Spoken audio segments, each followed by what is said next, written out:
Hi everybody, Miss Rachie here again to read another story with you. And this next story I'm so excited to read, mostly because I believe that whatever you want to be someday, you can do it. So if you want to be a teacher someday, if you want to be an athlete, whatever it is, if you put your mind to it, you can do it. And so this next story is for those of you who maybe someday, if you meet all the right qualifications, you want to be president. So this story is called If I Ran for President. It's written by Catherine Stier and illustrated by Lynne, Avril. And I wanted to dedicate this book and this story to my friend Chloe. Chloe, I wanted to dedicate this to you because I believe that whatever you put your mind to someday, you're going to be able to do. If you want to be a race car driver, if you want to be a leader, or maybe if you want to be president, I know that you can do it. So for all of you out there, I hope you enjoy reading this story with me. If I ran for president. It would be great to run for president of the United States. If I ran for president, I'd hope the people of the United States would choose me for a very important job. The job of leading our country.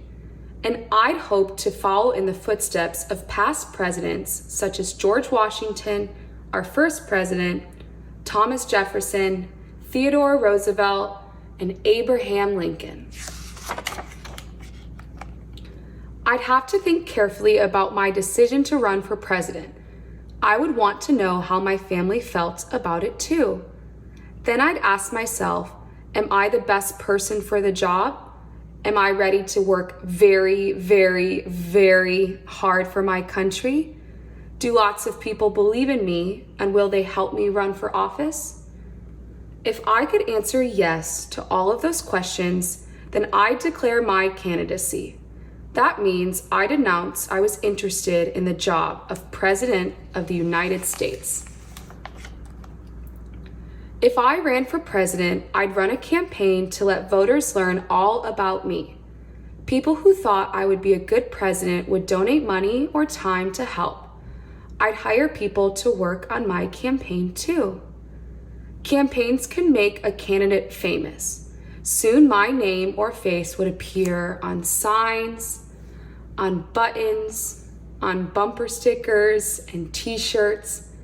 I'd even star in television commercials. If I ran for president, I'd work with my political party. That's a group of people who share the same beliefs about how the country should be governed. They support candidates who uphold those ideas. The two major parties are the Democratic Party, their symbol is a donkey, and the Republican Party, their symbol is an elephant. There are other parties too, called third parties. But people besides me would want to be president. The Republican and Democratic parties must choose whom they'll support in the election. In some states, like Iowa, the parties each hold meetings called caucuses, where members pick their favorite candidate. In most states, party members hold an election called a primary. Caucuses and primaries show which candidates are popular with voters and who might have the best chance of being elected president. The first primary is held in New Hampshire in the winter before the presidential election. I'd be sure to visit there, but I'd have to bundle up. In the summer before the election, the political parties announce their candidate for president. The major parties make this announcement at meetings called conventions. Each state sends delegates to the convention. Delegates vote for the candidate who is most popular in their state. A convention looks like a big celebration full of cheering and chanting, balloons and confetti. Millions of Americans watch the excitement on TV. By the time of the convention, everyone usually knows which candidate will be chosen, but the delegates still hold a vote. If my party chose me to run for president, I'd make a speech to get everyone excited about helping me win. I'd tell the American people about my platform, my plans and ideas for our country. My running mate would make a speech too. That's the person who'd be my vice president if I became president. If I ran for president, I'd be invited to debate with other presidential candidates. A person called a moderator would ask us questions. People across the country would listen carefully to our answers. The war, our schools, healthcare.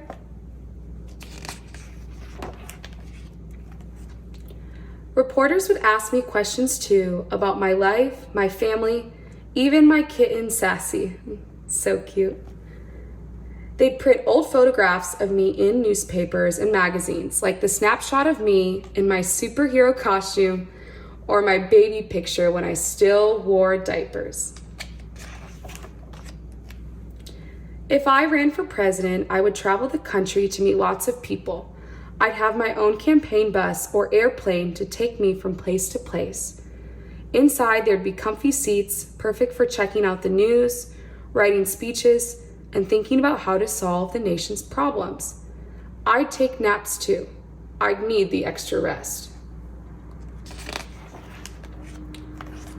I'd work hard and be very busy.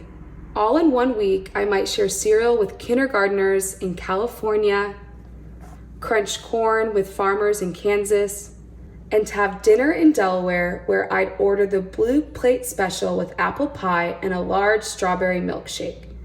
After all that food, I might not feel too well. Still, I'd have to smile and talk with the people I met. Presidential candidates make lots of speeches, shake hands, and cuddle babies. Finally, in November, Election Day would arrive. If I ran for president, I'd be nervous and excited. On Election Day, millions of voters from across the country go to their polling place to cast their ballots. That's another way to say that they vote. Look at all of the United States.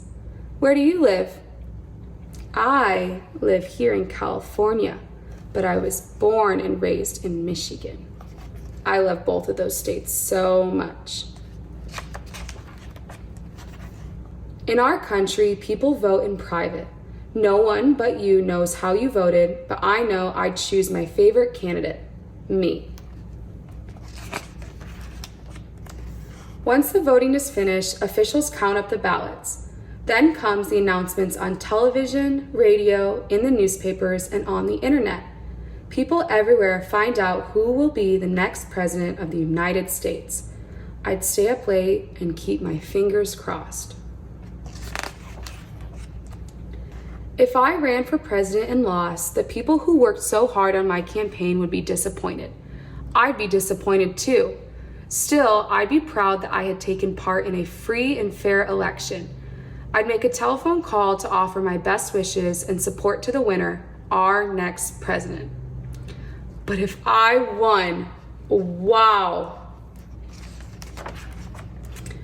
On January 20th, I'd say the words of oath of office and be sworn in as president. On that day, my inauguration day, there'd be a parade and a fancy ball. Then I'd move into the White House in Washington, D.C. to begin my 4-year term as the President of the United States of America.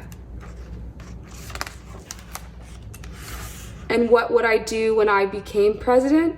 Well, that's another story. The end. That was such a good story. I hope you learned something about what it takes to be president of the United States of America. If you enjoyed this story and if you'd like to see more videos, please give this video a thumbs up, please subscribe, and we will see you next time.